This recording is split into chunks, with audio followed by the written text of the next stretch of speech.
Well, howdy, y'all. Welcome, cowboys and cowgirls, to episode number 30 of Once Upon a Time in Texas. I'm your host, Michael Mitchell. So, Texas is a huge state with a big personality, fascinating history, and really a plethora of cultures mixing into a culture all its own. And what I mean by that is there's just a ton of different cultures out there, and they all kind of mold into what is Texas today. And so, we're as proud as we are to be Texan, we are equally as proud to be Americans. And this was true during many different stages, but really during World War II, Texas kind of stepped up. So we know that America gave a lot during World War II, and it was a defining part of history for not one, but many generations, and it still affects a lot of things today. So the world has been shaped by wars over the history of the earth, but most recently it was World War II. So why are we talking about World War II on a Texas podcast? And I would say, you know what? That is a great question. Texas had a huge effect on the war effort, and I want to talk a little about that today. So this podcast came thanks to my son, Raylan. Hi. Yep, Raylan's here with me today. Raylan, how old are you now? 11. 11 years old. And so what has happened recently? What did you just go to? Your first ever? My first day in 6th grade. That's right. 6th grade, finally made it into middle school. He's getting big. But the fun thing is he kind of fancies himself a little bit of a history buff, don't you? Yeah. And what part of history do you like the most? World War II. That's right, World War II. So he said a while back that he wanted to be on my podcast again. And I got a lot of feedback from y'all that said it was kind of cool getting him on here. And so wanted to have him on again today. And so, he's here with me now.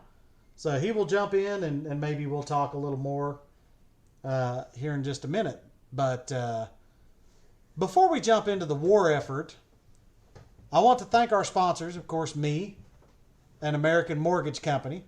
I know there are lots of people moving to and in Texas, and I know a lot of y'all do too. So let me help them out. I am an independent mortgage loan originator working with American Mortgage Company. We help people finance their dream homes right here in the great state of Texas. So, and you guys know by me being an independent, I'm not tied to any one bank or anything like that. I work for you. If you guys don't close the loan, I don't get paid. So my interest is definitely in y'all, and I want to make sure that we have a good time with that, make it faster, cheaper, and easier. And so, work with someone like me who's at least a little entertaining and works hard to make that process easier. So if you know someone, again, moving to or in Texas, send them over my way. You can find me at themichaelmitchell.com. That's THE, michaelmitchell.com. And remember, when you work with me, I sell dreams, not mortgages. Doesn't that sound nice? Yeah. Yeah. Because do you want a mortgage? Not right now. All right, so today we're diving into an intriguing and often overlooked aspect of World War II, the role Texas played. So Raylan, are you ready to unearth some fascinating stories about the Lone Star State's involvement in the Second World War? Yes. Awesome. You're killing it tonight, man. Absolutely killing it. All right. So before we dive into Texas's contributions, let's set the stage. You ready? So close your eyes. Imagine Texas. It's the early 1940s. World War II is in full swing, and the United States finds itself at the center of this global conflict. Even though Texas was, quite a spell away from the European and Pacific theaters, it really did emerge as a key strategic location for various military activities.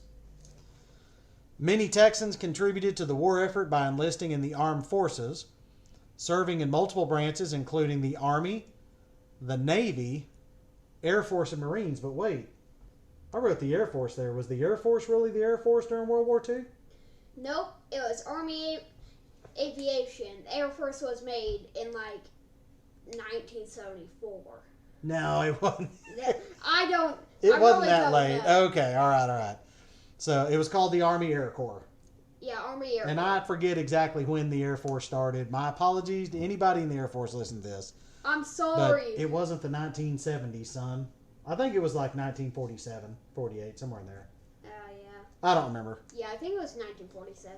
So anyway, additionally, Texas became home to numerous training camps, munitions factories, and military hospitals.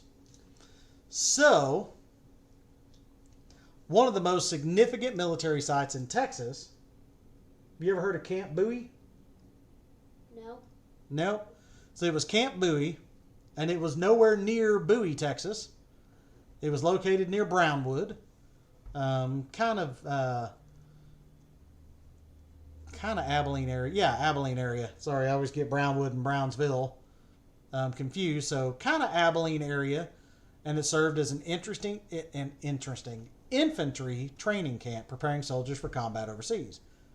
So Camp Bowie was a bustling center of activity during the war. It encompassed a vast training grounds, obstacle courses, rifle ranges, and various other facilities to really work with these soldiers. It covered a total, you ready? Yes. 123,000 acres. Whoa. That is huge, right? The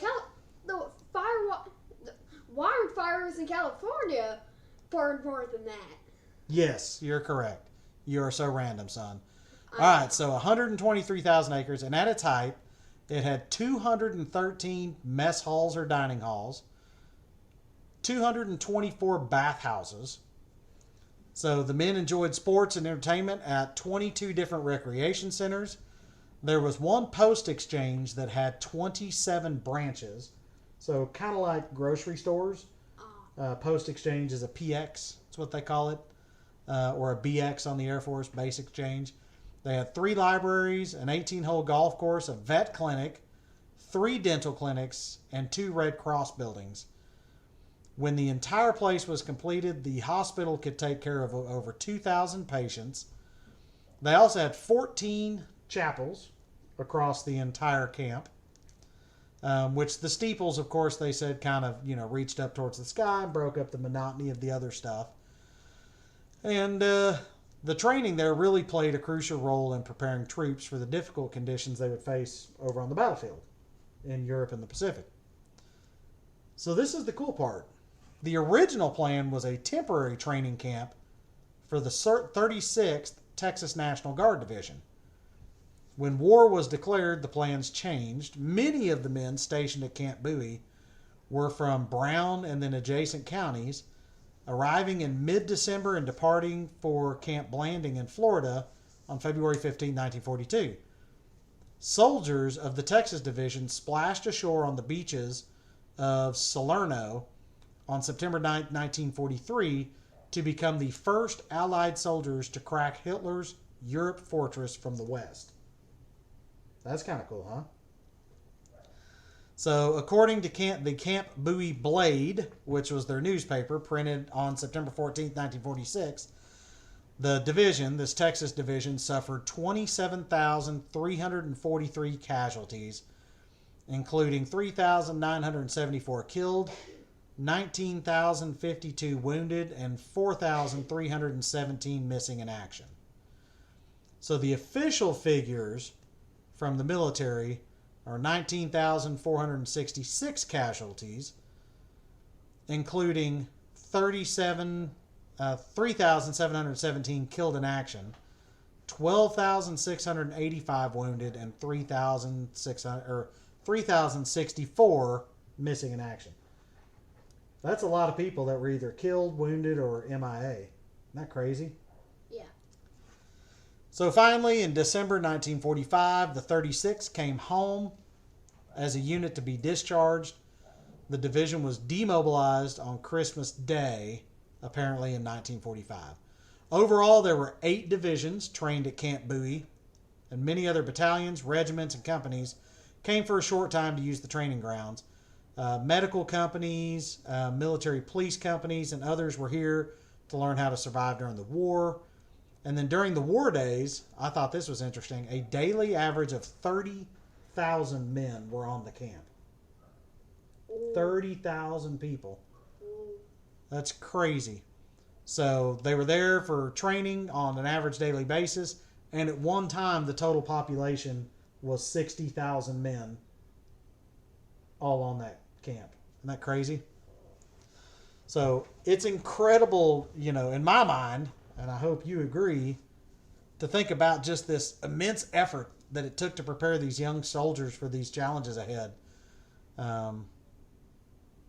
So yeah, that's kind of a big deal. And it was only set up temporarily. They ended up closing it down, and it went back, I guess, to the original landowners, I think, is what I saw. So, but it wasn't the only significant installation. So there's another big one. You want to hear about another big one? Yes. So it's not as big as Camp Bowie, but it's got some really cool facts. You ready? Mm-hmm. So another real vital facility here in Texas emerged during World War II was called the Lone Star Army Ammunition Plant.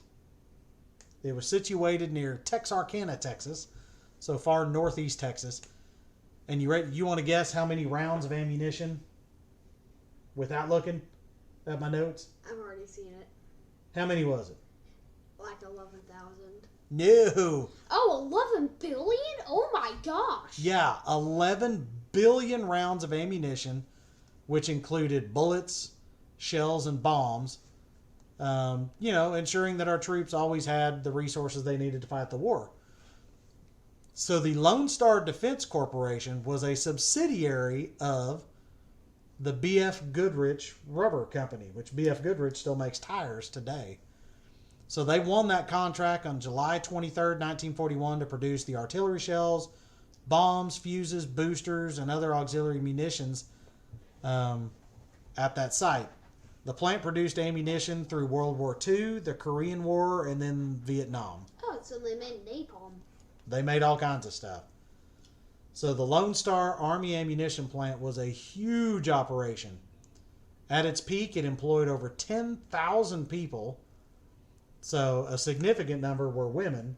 Because, back in World War II, before World War II, a lot of women didn't work outside of the home. So they played an essential role in keeping the ammunition production at a steady pace. And Texas just mobilized its workforce, made sure that our troops had enough firepower.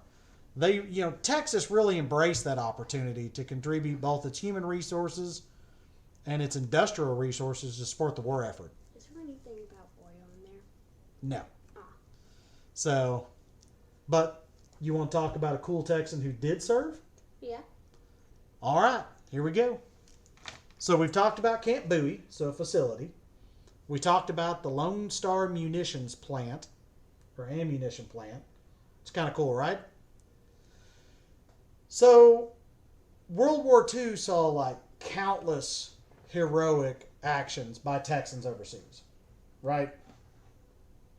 And one such guy is a guy by the name of Audie Murphy, who was born in Kingston, Texas. So, Audie Murphy, you probably wouldn't know this, but Audie Murphy ended up being a famous singer, an actor, and all that. But before that, he was actually a very, very distinguished and decorated American soldier. So at only 19 years old, some sources say he was a little younger, he became one of the most decorated American soldiers during the war, receiving numerous medals, which I'll get to. But a couple of the ones are Medal of Honor, Distinguished Service Cross, and a few more. So Audie Murphy had always wanted to be a soldier. I had to look this up, kind of dig around a little bit about him, and there's some cool stuff online. So after the Japanese attack on Pearl Harbor in December 1941, he tried to enlist. But the Army, Navy, and Marine Corps all turned him down for being underweight and underage. So his sister provided him an affidavit that falsified his birth date by 1 year, essentially making him older. She lied. But he got in. He was accepted by the Army. on June 30th, 1942. After basic training at Camp Walters, he was sent to Fort Meade for advanced infantry training. During basic training, he earned the Marksman Badge with the Rifle Competent Bar and Expert Badge with Bayonet and Competent Bar, which is kind of a big deal. So throughout his wartime experience, the United States ended up honoring Audie Murphy, who later ended up becoming this famous musician and actor and all that.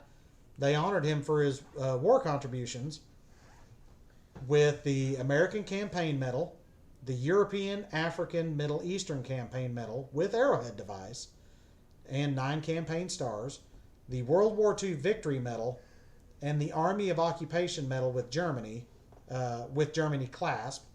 France recognized his service with the French Legion of Honor, grade of Chevalier, the French Croix de Grau with Silver Star, the French Croix de Grau with Palm, the French Liberation Medal, and the French Fourragère in colors of the Croix de Grau, which was authorized for all members of the 3rd Infantry Division who fought in France during World War II. Belgium awarded Murphy with the Belgian Croix de Grau in 1940. I'm sorry, with the 1940 Palm. That guy got a ton of medals. Yeah. Is that awesome or what? So, anyway, Brigadier General Ralph B. Lovett and Lieutenant Colonel Hallett D. Edson actually recommended Audie Murphy for the Medal of Honor. Near Salzburg, Austria, on June 2nd, 1945, Lieutenant General A.M. Patch presented Murphy with the Medal of Honor and the Legion of Merit for his actions in Holzwar.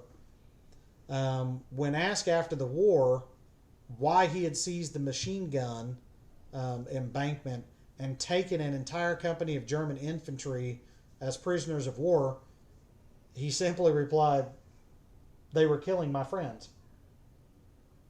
I mean, I would do that too. Yeah, you sound really tough while we're here doing a podcast. But yeah, I get what you're saying. So anyway, he received the U.S. Military Combat Award for Valor, available to the U.S. Army for his World War II service. Murphy was one of several military personnel who received orders on June 8, 1945, to report to Fort Sam Houston in San Antonio, Texas, for temporary duty and reassignment. So he didn't know what it was. So upon arrival on 13 June, he was one of 4 assigned to the Fort Sam Houston Army Ground and Services Redistribution Station, and he was sent home for 30 days of recuperation with permission to travel anywhere within the United States during that period. So while on leave, Murphy traveled around and people did parades and banquets in his honor. He did speeches, and then he also received, after all this, the Good Conduct Medal for the military. He was discharged with the rank of First Lieutenant with a 50% disability classification in September of that year, and he was transferred to the Officer Reserve Corps. Audie Murphy's heroism is truly legendary. He not only served as the infantryman, but also showcased like incredible bravery during the Battle of Holzwar in France. So, I mean, he's credited with single-handedly holding off an entire German infantry company. And he saved his own unit and inspired others to really kind of persevere, so that's cool.